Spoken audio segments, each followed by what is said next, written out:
Ny mofinaina isan'andro atolotry ny mpitandrina rakotina valina maoly.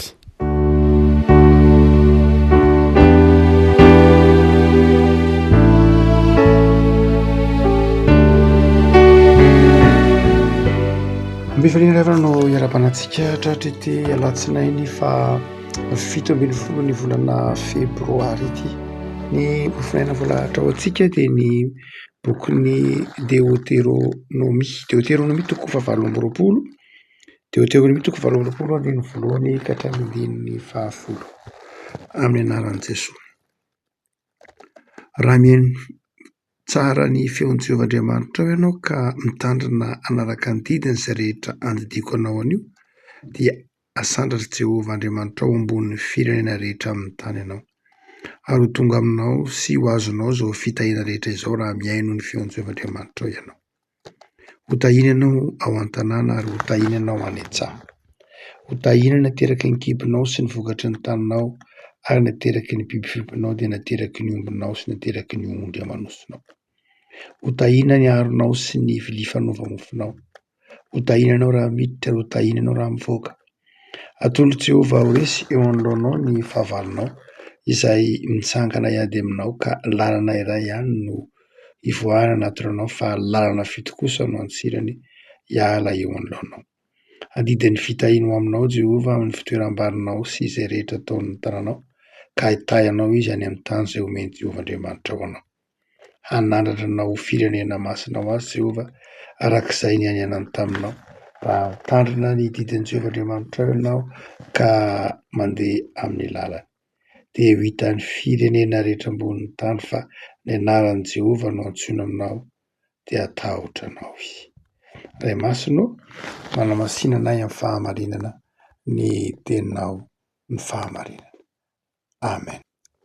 Revana ity mofinaina voalahatra ho antsika ity moa dia nalaina tao bokin'ny Deutéronomie, ny bokin'ny farapahany bokin'ny Deutéronomie. Ny bokin'ny Deutéronomie dia arak'izany Deutéronomie izany famerenana na fanamafisana ny lalàna, fanamafisana ny didin'Andriamanitra. Raha jerena ny foto-kevitra ara-teolojika ny bokin'ny Deutéronomie dia lafin-javatra telo mazava tsara. Ny mahazava-dehibe ny lalàn'Andriamanitra, mahazava-dehibe ny sitrapon'Andriamanitra. Fa ilay hoe mahazava-dehibe ny sitrapon'Andriamanitra dia ny hoe rehefa hajainao ny sitrapon'Andriamanitra dia tahiny ianao. Rehefa hajaintsika ny sitrapon'Andriamanitra dia faly Andriamanitra ary mitondra ny fitahiny amintsika. Tsotra be tahaka izay no tsy hoe teolojia deutéronomiste, izany hoe mitahy Andriamanitra rehefa hajaintsika ny sitrapony. Arozona kosa ny mahazo antsika rehefa miala amin'ny sitrapon'Andriamanitra. Fa ny faharoa izay aseho amin'ny bokin'ny Deutéronomie dia tsy hoe dia karavasy mandrakariva Andriamanitra raha mitaky fankatoavana amintsika Andriamanitra dia fitiavana no heviny. Hitantsika amin'ny bokin'ny Deutéronomie toko 5:9, tiavany Jehovahandriamanitra amin'ny fonao rehetra, amin'ny sainao rehetra, amin'ny herinao rehetra. Izany hoe ny Andriamanitra aseho amin'ny bokin'ny Deutéronomie na dia mitaky lalàna fanajana lalàna amintsika izy dia Andriamanitra fitiavana. Ao amin'ny bokin'ny Deutéronomie dia Andriamanitra fitiavana. Ilay lalàna dia endrika isehon'ny fitiavan'Andriamanitra, fa tsy hoe endrika isehon'ny fahasiahan'Andriamanitra akory. Andriamanitsika mety rehefa mamaky ny bokin'ny Deutéronomie dia lalàna be dia be dia heverentsika fa Andriamanitra masika na mpitaky, ataontsika hoe mpitaky lalàna fotsiny izao Andriamanitra. Tsy izay Andriamanitra amin'ny bokin'ny Deutéronomie, fa Andriamanitra fitiavana. Ny lalàna omen'Andriamanitra antsika dia lalàna izay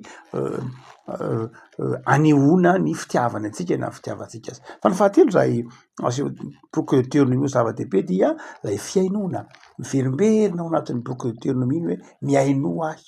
Izany hoe ny fiainoana dia tsy hoe milaza zavatra renesin'ny sofina dia mipetraka, fa ny fiainoana dia midika fankatoavana. Andriamanitra ambaran'ny Deutéronomie dia tsy Andriamanitra fitiavana ihany fa Andriamanitra mitaky fankatoavana, fanajana, fanekena. Amin'ity eto am-piarasantsika tera dia misy lafin-javatra maromaro aseho ny 1 ka hatramin'ny 10. Misy madrefy fampiasan'ny olombelona momba ny fiainan'ny olona, antsoina hoe pyramide de Maslow zany namorona azy handrefesan'ny ny filan'ny olona hoe inona moa ny zavatra maika amin'ny olona, inona ny zavatra mahaporotra ny olona. Dia Maslow zay sociologue na koa mpadinika ny fiarahamonina dia nanazava fa misy dingana 5 ny zavatra ilain'ny olona eo amin'ny fiainany, ny besoin-ny olona, ny zavatra mahamaika ny olona misy atana-dohatra 5.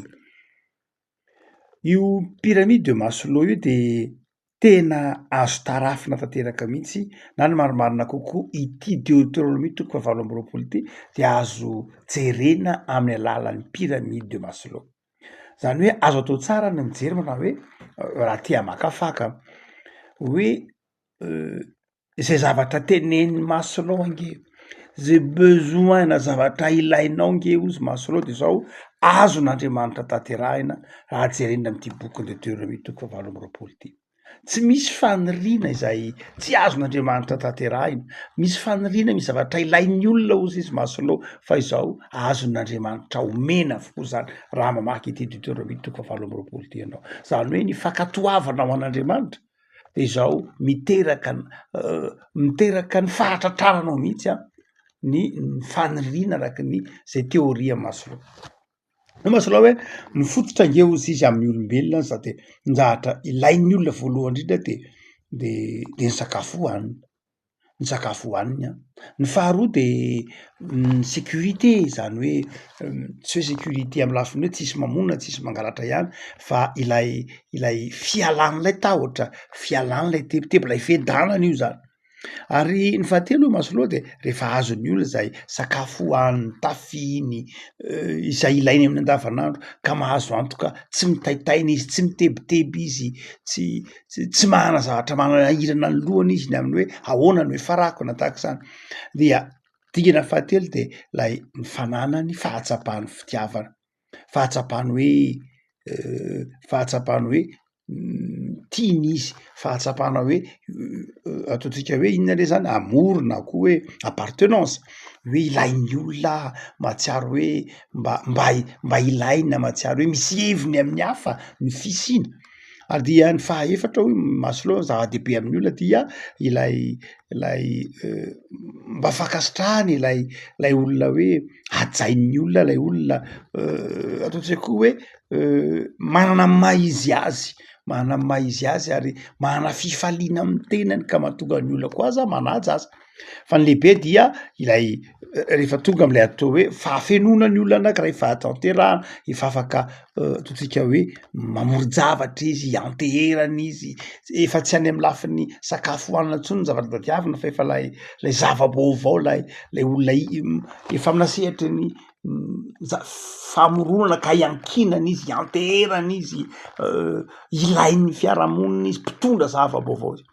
Raha maky ity boky Deutéronomie 7:20 ity tsika rehefa mahalala de tena azon'Andriamanitra tanterahina ao atsika io zavatra resahan'ny Maslow, tsy zava-baovao amin'ny baiboly io, tsy zava-baovao amin'ny soratra masina ny fanomezana an'izany amin'ny olona raha toy ny olona ka miaino sy manaja ny didin'Andriamanitra. Fa amin'ity amin'ny voalohany ka hatramin'ny 10 ty dia mety ho zavatra anankitelo amin'io resahan'ny Maslow no ho hitanao omen'Andriamanitra toko fa omeny ianao raha toka manaraka ny didiny ianao. Voalohany de izao izy manao hoe lay filana fototra de izao manome toky Andriamanitra fa raha ohatra ka manaja ny didiny ianao, raha toa ianao ka manaja ny sitrapon'Andriamanitra, raha toa ianao ka manaja ny fiainana miaraka amin'Andriamanitra dia ajainao zany io lalàna io teneniny io manao hoe Mosesy manao hoe raha mihaino tsara ny Jehovah-Andriamanitra ianao ka mitandrina anaraka ny didiny izay andidiko anao an'io. Mosesy no miteny an'io. Mosesy miteny hoe zay andidiko anao an'io, tsy Andriamanitra akory no miteny an'io fa i Mosesy miteny hoe zao zavatra andidiko anao zao raha rahanao de izao ho tonga aminao zao fitahina zao. Dia omen'Andriamanitra anao lay filana fototra maha olombelona anao.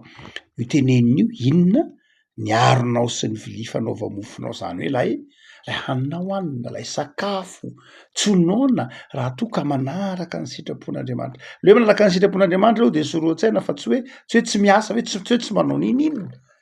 Tsy zay loatra fa raha miasa ianao de miasa ao anatin'ny fahamarinana. Tsy hoe olona tsy manao nininona zany ny olo hoe za Andriamanitra hanaraka ny sitraponao de tsy hanao nininona zany fa de za de omenao zay ilainao ny olona miaraka amin'Andriamanitra tsy hoe olona tsy manao nininona fa olona manao ny zavatra mpanaovan'Andriamanitra azy ao anatin'ny fanajana ny sitrapon'Andriamanitra. Olona miasa zany fa raha miasa izy dia miasa ao anatin'ny fahamarinana, miasa ao anatin'ny fanajana ny hafa, miasa ao anatin'ny fanajana ny mpiarapelona. Raha ajainao zay ataontsika hoe fiainana miaraka amin'Andriamanitra de zao ho azonao lay filana fototra maha olombelona. Ny sakafo io teneniny io ary tsy vitan'zany ihany fa io teneniny io manao hoe tahina ny fanaova-mofonao, tahina ny bioby fonkonao nateraky ny kibonao ny vokatry ny taninao. Ireo dia lay filana fototra. Io lay teneniny Maslow hoe besoin physiologique lay ilaina le avako. Tsy eo ihany angen'ny tompony soratra masina ny tenen'ny hoe Jesoa ny teny an'izany any amin'ny toroteniny ao amin'ny Matio manao hoe aza manany inona na inona reo, aza manà zay hoaninareo, aza manany am'izay sotroinareo, aza manà mihitsy fa Andriamanitra manome an'zany. Fa ny faharoa zay aseho amin'ny boky de Deutéronomie de lay ambarany Maslow hoe zava-dehibe ny hoe sécurité de hitantsika io ny hoe ho tahiny ianao ao an-tanàna ary ho tahiny ianao any an-tsaha. Dia ho tahiny ianao raha miditra ary ho tahiny ianao raha mivoaka. Zava-dehibe zany lay fiarovana, io lay fiadanana, io lay hoe tsy fitebitebena ny fiaina miaraka amin'Andriamanitra de zao mahatonga anao manana sécurité, tsy mitebiteby, tsy manana fanahina satria Andriamanitra mitoetra. Mpanao salamo de manazava an'io. Salamo moa de manazava hoe matetika mihitsy hoe vatolampy batery fiarovana ho ahy ianao, vatolampy zay ianao mampitoetra ny tongotro ambony vatolampy milaza sécurité, milaza hoe tsy menjera, tsy lavo tsy midebideby ary avako vao manomboka ny herinandro anio. De manome toky Andriamanitra fa hitahy ianao, hitahy atsika izy, hitahy zay asan'ny tanantsika, hitahy zay fikelezantsika aina, hampahavokatr'izy. Ny olona zany de zao, tsy ny hoe inona Andriamanitra no aniko, tsy ny hoe iza no hiaro Andriamanitra, tsy zany ny olana fa zany vitan'Andriamanitra. Fa izao ny lalana makano zany de zao araka ny tenin'ny boky de Deutéronomie, ny fitiavana an'Andriamanitra, arak'izay voalazan'ny boky de Deutéronomie, fanajana an'Andriamanitra. Azotsika atao tsara zany na ny marimarina kokoa ampanantenana Andriamanitra antsika izany hoe zay ilaitsika, ny fiarovana ilaitsika, ny fiarovana antsika raha manaja ny sitrapon'Andriamanitra antsika. Fa ny fahatelo zay ambaran'ny Maslow zava-dehibe amin'ny maha olombelona de lay ataontsika hoe fahatsapana fa olona ilaina, lay fivelarana any amin'ny fahadimy moa va tena aseho lay hoe lay fivelarana dia izy amin'ny andininy amin'ny fahasivy manao hoe anandratra anao firenena masina ho azy Jehova arak'izay nianianany taminao dia ho hita firenena rehetra ambonin'ny tany fa ny anaran'i Jehova no antsoinao de atahotra anao izy. Io lay resahantsika hoe tsy maninona mety io lay estime, lay ataontsika hoe manjary manana fifaliana, manjary manaja anao ny olona, manjary manaiky anao ny olona amin'ny lafiny hoe hajaina omen'ny olona voninahitra fa tsy vingavingaina na tsy asiana asina na dia lay fahatahoran'Andriamanitra ao anatintsika, le fiainana miaraka amin'Andriamanitra an-tsenantsika de manjary mahatonga ny voninahitr'Andriamanitra mipetraka eo amintsika. Ary dia misy zavatra omen'Andriamanitra antsika na tsy niritsika akory ary na tsy nangatahantsika akory ary de omen'Andriamanitra izay irifany zao tontolo zao araka ny tenin'ny Maslow tadiavin'ny olombelona ka tsahan'ny olombelona de zao omen'Andriamanitra antsika mahay maim-poana tado fotsiny rehefa mitoetra amin'ny fitiavana sy ny fahatokenan'Andriamanitra izy. Ravako manomboka ny herinandro, inona ny toe-tsaina tian'Andriamanitra hanana antsika mamakivaky ity herinandro vaovao ity? Inona ny toe-tsaina? Ny toe-tsaina tian'Andriamanitra hanantsika de zao azonao ataonao sambatra, Ny fahasambarana dia tsy zavatra lavitra ny tananao fa takatry ny tananao. Andriamanitra tsy mitaky zavatra tsy azo tanterahana na impossible amitsika, fa Andriamanitra maneho zavatra azotsika tanterahana. De izao ny fahasambarana. Aza ny lalana zany de hoy ny boky Deutéronomie hoe tsotra kely Mosesy, tsotra kely Mosesy de izao Mosesy enoy tsara ny feon'ny Jehovahandriamanitra ao ary tandremo ny didin'Andriamanitra.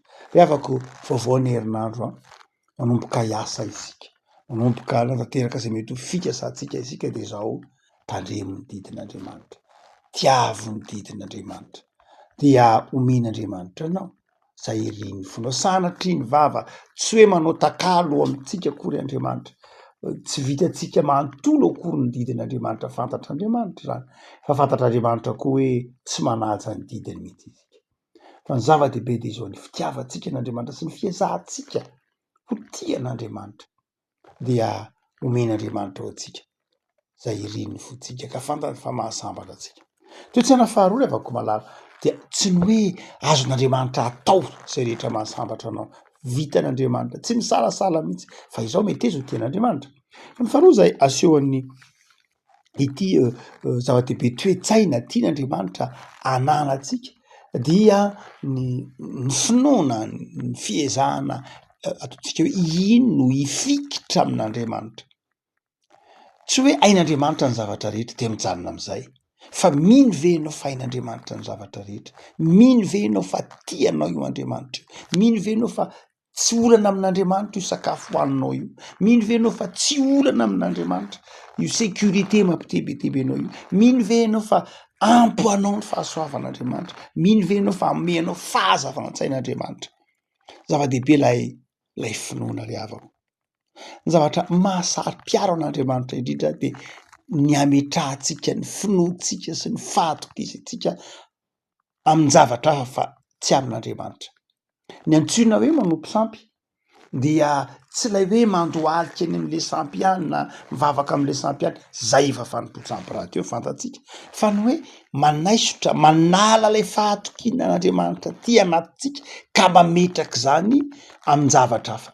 Mety ho ny tenantsika ihany de efa sampy ho antsika, mety ho foto-kevitra, mety ho olombelona, mety ho vola, mety ho zavatra tahaka izany, mety ho everitsika ho zava-dehibe ka ametrahantsika ny fitokisantsika no Andriamanitra de manjary toy ny sampy zany. Ny sampy de zay asolontsika n'Andriamanitra, ny sampy de zay ametrahantsika ny fitokisantsika sy ny finoantsika, dia zay ny mahasari-piaro an'Andriamanitra.